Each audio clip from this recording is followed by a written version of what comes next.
Frei Otto, uma breve biografia do arquiteto.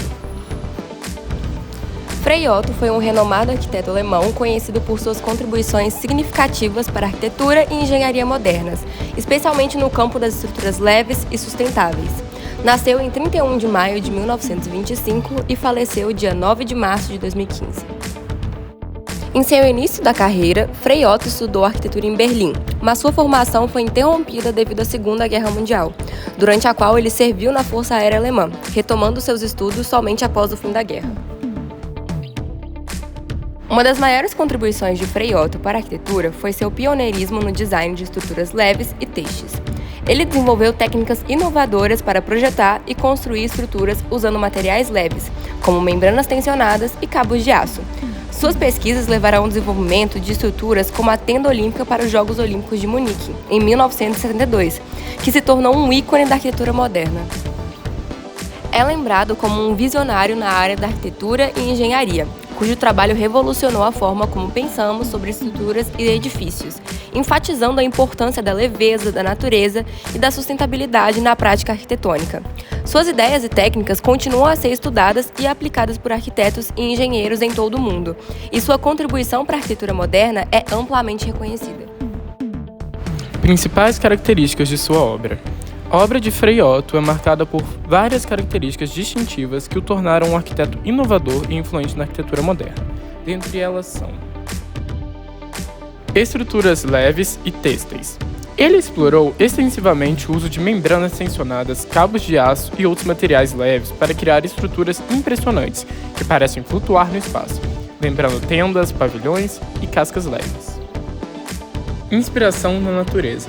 Frei Otto foi profundamente influenciado pela natureza em seu trabalho.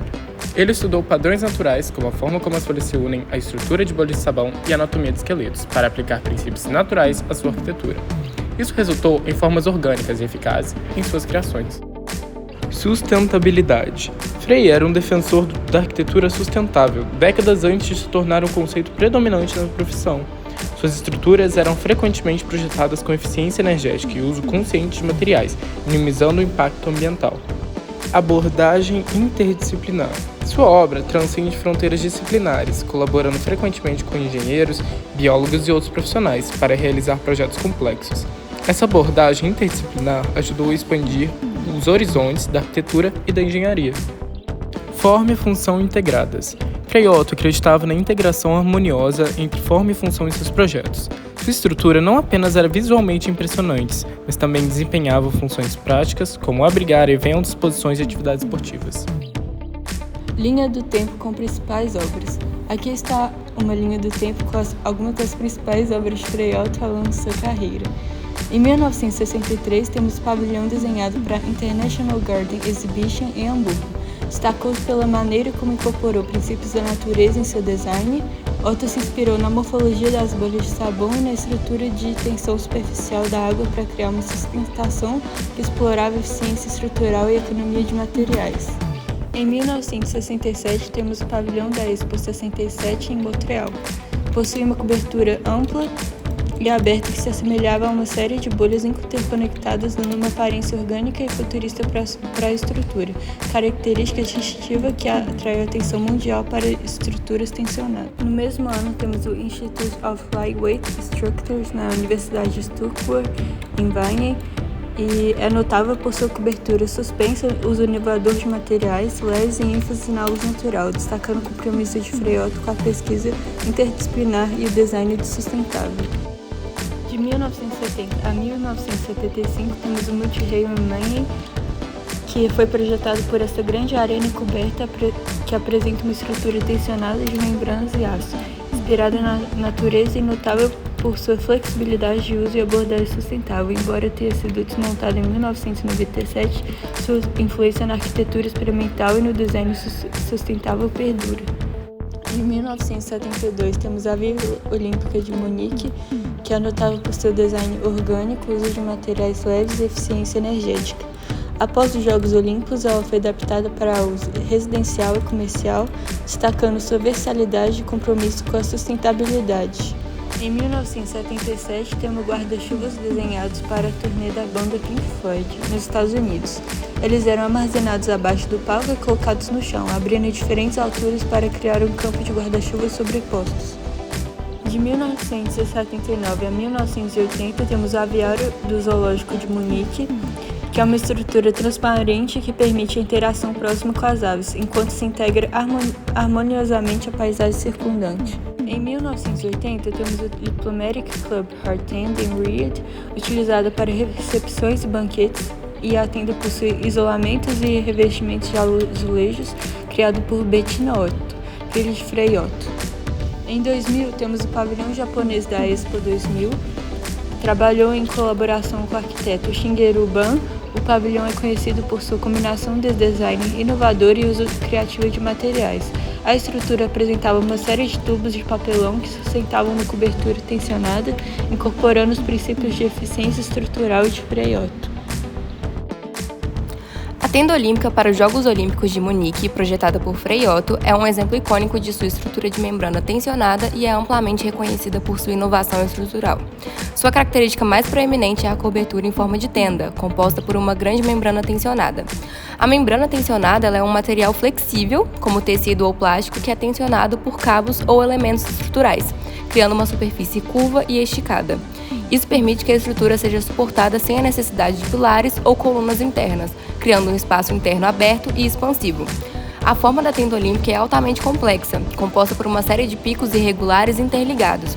Cada um desses picos é sustentado por um sistema de cabos que se estende desde os suportes externos para o centro da cobertura. Os suportes externos da tenda consistem em uma série de torres de concreto inclinadas. Essas torres atuam como uma ancoragem para os cabos que sustentam a membrana tensionada. A inclinação das torres cria uma tensão nos cabos, que por sua vez tensionam a membrana por cima, criando uma cobertura suspensa.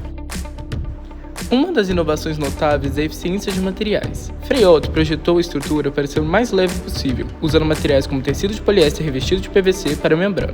Isso reduziu significativamente o peso da estrutura e, portanto, o consumo de materiais, tornando-a mais sustentável. A forma de tenda permite que ela seja resistente a ventos fortes e outras condições climáticas adversas. A membrana tensionada é capaz de distribuir as forças do vento uniformemente, minimizando as possibilidades de danos estruturais. Análise crítica da importância da obra do arquiteto no tocante à relação entre arquitetura e estrutura. A tenda olímpica de Frei Otto é de extrema importância na relação entre arquitetura e estrutura por várias razões, e sua análise crítica destaca a influência duradoura dessa obra.